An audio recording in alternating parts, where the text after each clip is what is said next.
एक जंगल में एक बकरी अपने 4 बच्चों के साथ रहा करती थी।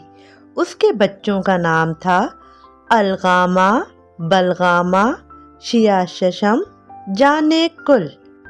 वो हर रोज़ अपने बच्चों को घर पर छोड़कर उनके लिए खाना लेने जाया करती थी। बकरी के घर के करीब एक शेर भी रहा करता था।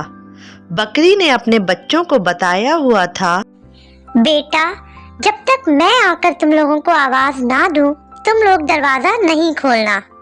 शेर हर रोज ये देखा करता कि जब बकरी आकर अपने बच्चों को आवाजें देती है तो बच्चे दरवाजा खोलते हैं। एक दिन शेर ने सोचा, क्यों ना मैं बकरी की आवाज निकालकर बच्चों से दरवाजा खुलवाऊं और फिर उनको खा लूं।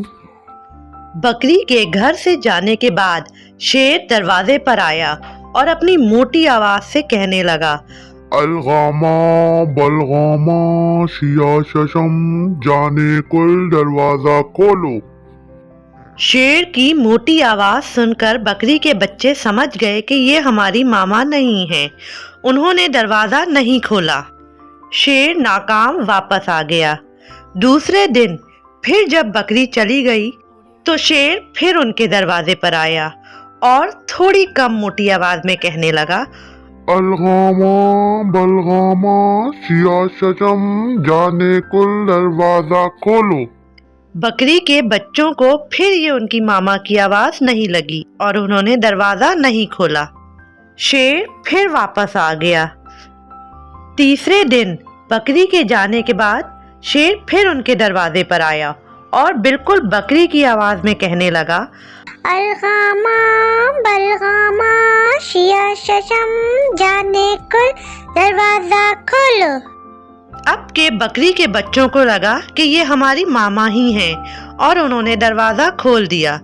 शेर जल्दी से घर में घुस गया और उसने 3 बच्चों को पकड़कर खा लिया। चौथा बच्चा बेड के नीचे छुप गया था, इसलिए वो शेर को ना मिला और शेर वापस अपने घर आ गया। बकरी जब घर पहुंची तो उसने देखा उसके बच्चे नहीं हैं। उसने अपने बच्चों को आवाजें दी तो चौथा बच्चा बेड के नीचे से निकल कर आया और उसने बकरी को बताया कि उसके बहन भाइयों को शेर खा गया। बकरी ये सुनकर बहुत अफसुर्दा हुई और उसने सोचा कि मैं अब शेर से बदला लूंगी। वो जंगल के नाई के पास गई और उसने अपने नाखून खूब तेज करवाए। फिर वो शेर के घर आई तो देखा शेर अपने घर में सो रहा है। उसने आगे बढ़कर शेर के पेट पे अपने नाखूनों से हमला कर दिया और शेर का पेट फाड़ दिया। पेट फाड़ने पर उसके 3 बच्चे जिंदा सलामत बाहर निकल आए और बकरी अपने बच्चों को लेकर वापस घर आ गई। शेर को उसके किए की सजा मिल चुकी थी।